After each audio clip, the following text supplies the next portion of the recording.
Məhəmməd bəy, mən yeri gəlmişkən Türkiyə məsələsinə gətirmək istəyirdim. Baxın, Azərbaycan müxalifəti, Azərbaycan müxalifət deyəndə ki, yəni belə təqdim olunan quruluş, siyasi düşərgə, eyni zamanda Prezident İlham Əliyevə Rusiyada oturub siyasi müxaliflik eləyən qruplarla bağlı mütləq qaydada bir Türkiyə xətti açılır. Məsələn, Gültəkin Hacıbəyli Türkiyədədir, Abbas Abbasov Türkiyədəymiş filan.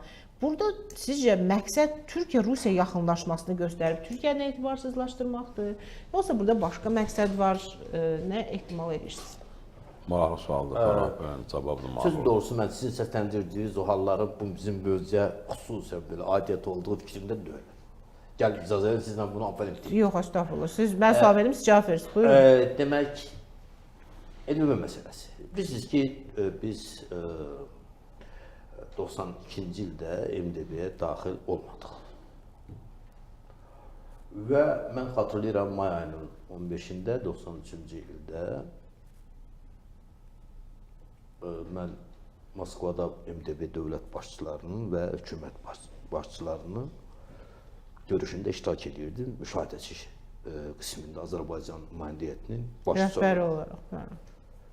Və orada mənlə demək o fasilədə Moldaviyanın Sneqır başçısı, dövlət başçısı və Kravçov. Ukrayna. Yaxınlaşdılar və yəni dedilər Elçi bəyə salam deyin və Sneqır bunu dedi ki biz istəyirik ki deyəsiniz ki biz bilirik ki Azərbaycanın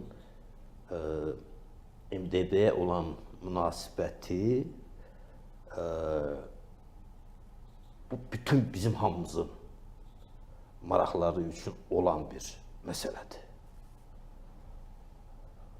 Sonra bu Bunu Mircea Snequr sizə deyir. Nümayəndə heyətinin başqa qarşısına. Necə yəni? Mənası yəni nədir? Azərbaycanın bir sıra təhdidlər, altında təzyiqlər və hətta bunun da bədəlini ödəyərək də Rusiya o dövrdə necə deyirlər bu MDB məsələsinə görə dirəşmək əslində Elçi bəyə qarşı o çevriliş ssenarilərinin bir səbəbi də kollektiv təhlükəsizlik təşkilatına, MDB-yə Kəlbəcər də işğal olmuşdu artıq, bəli. Kimi məsələlərlə həm də bağlı idi.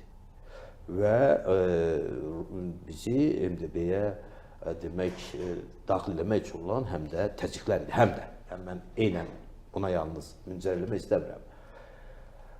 Və demək buna baxmayaraq, yəni müstəqilliyi qorunub saxlanması baxımından və MDB-ni o dövrdə SSR-nin bərpası modelli şəklində irəlilətməyin qarşısını alması baxımından, yəni bu baxılırdı.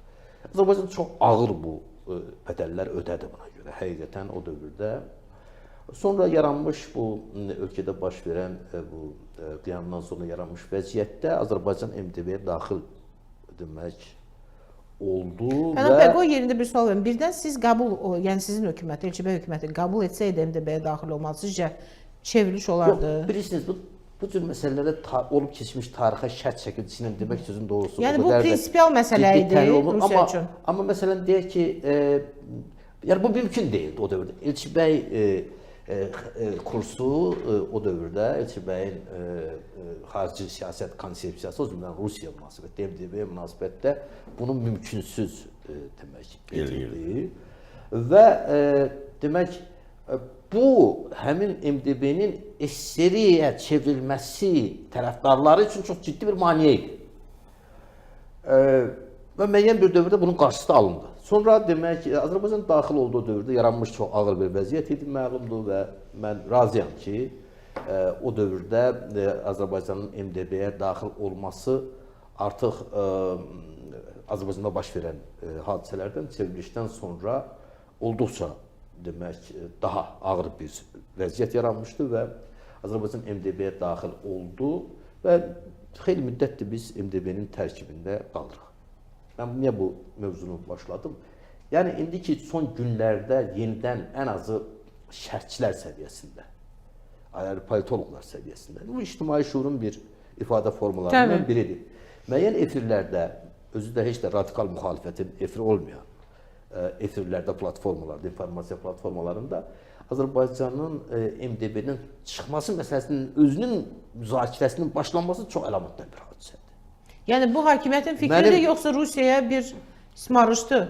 Yox, mənim bu cəhət maraqlandıran ictimai fikrin bir ifadəsi kimi bunun. İstər hakimiyyət tərəfindən qaynaqlansın, istər elə müstəqil bir şəkildə ayrı-ayrı şəxslərin özlərinin fikri olsun, mən bu şəkildə baxıram.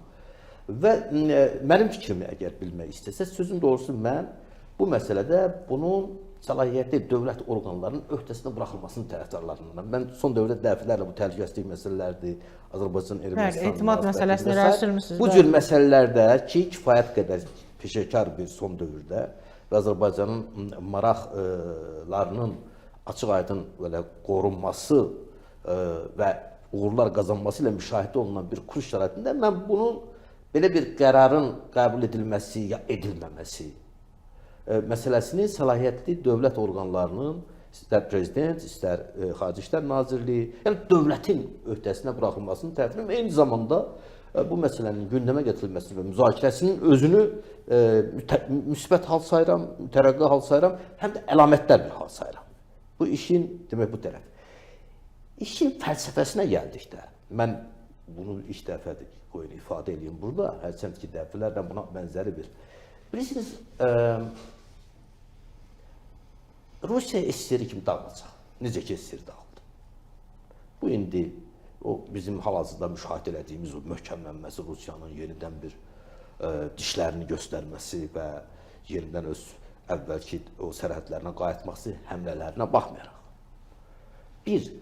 Biz çalışmalıyıq ki, demək, biz bu dağılacaq bu Rusiya imperiyasının divarları bizim üstümüzə düşməsin və yaxud mümkün qədər biz bundan dövlətimizi və xalqımızı bundan izləyirlər Bağlı tutaq. Şimali Qafqaz nəzərdə tutursunuz? Gələcəm bu məsələyə. Bir. İki, daha mühüm olan bir məsələdir. Mən Rusiyanın, sizin də bu efirdə dəfələrlə Ziya Gökalpdan o məşhur misranı misal gətirmişəm. Ziya Gökalp nə deyirdi o vaxtı? Birinci Dünya müharibəsi dövründə Türkiyə böyüyüb turan olacaq, Rusiya dağılıb viran olacaq. Mən Rusiyanın dağılmasını labüd sayaraq və bunun tərəfdarı olaraq Rus imperiyasının onun viran olmasının tərəfdarı deyiləm. Və dəfələr onu mən deyirəm ki, Ustad Ziya Gökalp düzəliş olmasın o şəkildə. Amma necə ki Türkiyə böyüyüb, onun içərisində indi digər Türk dövlətlərdə, Azərbaycan daxil böyüyüb turan olur, Rusiyada bölünüb. Dağılıb, o dağılıbı saxlayaq, Yenə Turan olacaq. O baxımdan biz hansısa bir perspektivdə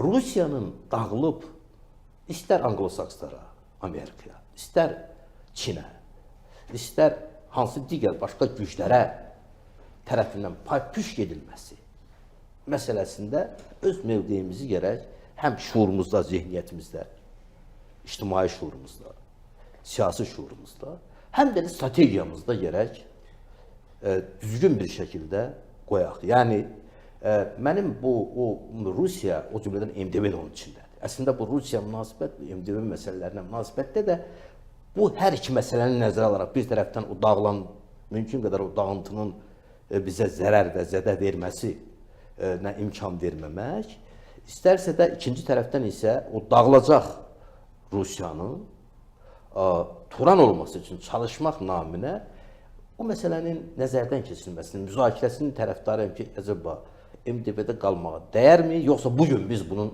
öncüllük eləyib bu istiqamətdə addımlar atmalıyıq. Yenə bu məsələnin peşəkarların, ekspertlərin və səlahiyyətli dövlət orqanlarının demək, üzərinə qoyulmasının və etimadın yenə təkrar edilən tərəfdarıyam. Mən yəni bu məsələləri vacib saydım. Bir qədər Paşa bəy bayaq işarə elədi, bir qədər nəzəri və biraz da qəsdən qəliz şəkildə deməyimə baxmayaraq məncə anlayanlar anladı.